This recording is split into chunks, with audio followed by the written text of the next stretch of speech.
Всем привет! Если вам нечем разжечь костер, гнилой пук всегда поможет. Да, Анатолий?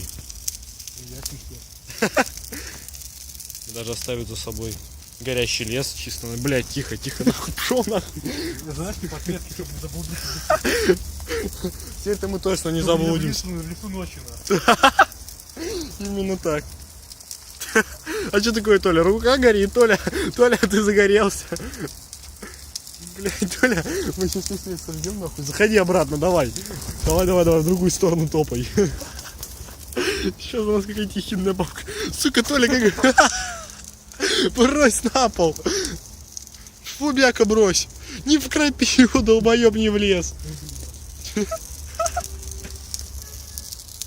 что нам еще не хватает, так это приняться от ментов и от пожарки. Ёб твою мать.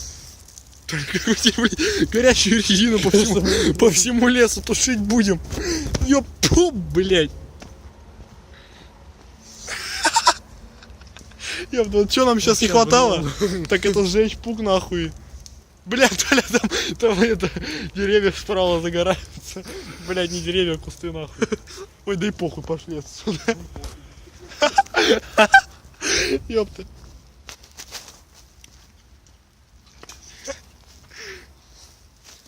Видишь, какие противогазы были в Советском Союзе? Ну, какие противогазы в Советском Союзе были, видишь? Уже противогаза не осталось, они все равно не сдаются, они все равно горят. Да, теперь это вечный огонь. Ух, ёпта, у меня есть палка в краске. Анатолий, бля, вот тут хуйню надо тушить. Блядь, как ее, блядь, тушить?